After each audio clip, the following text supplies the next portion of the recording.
On June 29, 2025, a gunman ambushed firefighters responding to a small but growing brush fire on Canfield Mountain in Coeur d'Alene, Idaho.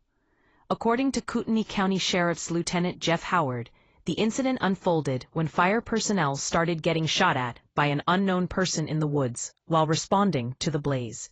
Law enforcement is investigating whether the fire could have been intentional to lure first responders to the scene. An active shooter situation was reported, and a shelter-in-place order was issued for Canfield Mountain Trailhead and surrounding areas.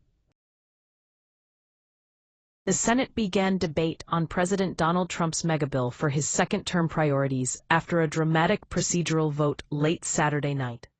The bill, which would add $3.3 trillion to the nation's debt over the next decade, is expected to face opposition from Democrats and some Republicans. Despite this, the Senate parliamentarian ruled overnight that several provisions in the bill were out of order under reconciliation, including a provision that would boost the federal share of Medicaid for high-poverty states of Alaska and Hawaii. The debate is expected to continue through Monday morning, with a vote-a-rama likely to follow.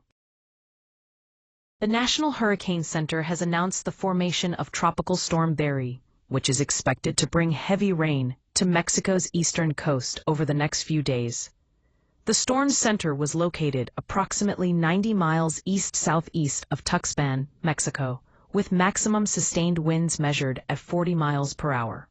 A tropical storm warning is in effect for the coast of Mexico from Boca de Catan southward to Tecolootla. Beyoncé was performing the song. House Minority Leader Representative Hakeem Jeffries praised presumptive Democratic New York City mayor nominee Zohran Mamdani's campaign, but declined to endorse him, citing a lack of familiarity. Jeffries plans to meet with Mamdani soon in central Brooklyn and congratulated him on his successful campaign, focused on affordability and the economy. However, he expressed concerns about Mamdani's position on Israel and anti-Semitism, stating that he needs to clarify his stance. After Zohran Mamdani's surprise win in the New York City mayoral primary, Republicans are attempting to link him and his policies to the Democratic Party.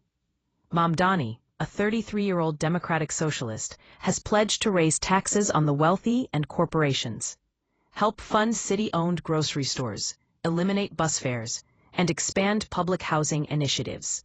Some Republican leaders have criticized Mamdani's views as radical socialism and have tied him to the National Democratic Party. The controversy has sparked debate within the Democratic Party, with some members defending Mamdani against Islamophobic attacks, while others have distanced themselves from his policies.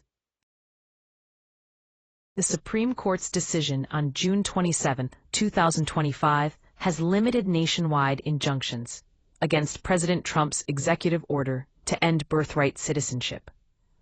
While the court did not rule on the constitutionality of the order, it allows the administration to begin planning its implementation.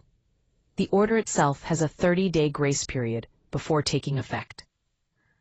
And regulations will need to be drafted to address specifics, such as how pregnant women will obtain necessary documents. Challengers will continue to litigate the order's merits in federal courts. U.S. Senator Lindsey Graham stated that it is too early to tell if Iran has given up its nuclear ambitions following U.S. strikes against key nuclear facilities.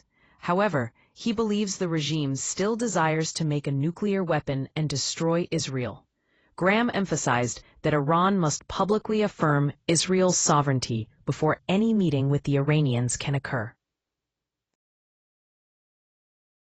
A week after President Donald Trump ordered a U.S. attack on 3 Iranian nuclear sites, the explanations and descriptions of what happened, voiced by him, top aides, and early intelligence reports, paint contrasting pictures of the extent of the damage to Iran's nuclear program. While Trump and Defense Secretary Pete Hegseth repeatedly claimed that Iran's nuclear program has been obliterated, preliminary assessments, including from the Pentagon's own intelligence wing, painted an evolving picture as the week went on. The attack targeted a uranium enrichment site in Fordo, an uranium enrichment site in Natanz, and the Isfahan Nuclear Technology Center. Trump officials had a more nuanced take, after news reports surfaced about an initial Defense Intelligence Agency assessment that said the attack set back Iran's nuclear program only by months. Secretary of State Marco Rubio acknowledged that it was difficult to get a read on damage inflicted to Fordo at this point, but asserted the bottom line is real damage was done. The Director General of the UN's Nuclear Oversight Agency, Rafael Grossi, said Wednesday that he believed some of Iran's enriched uranium had been moved from the sites before the attacks. Trump refuted that analysis.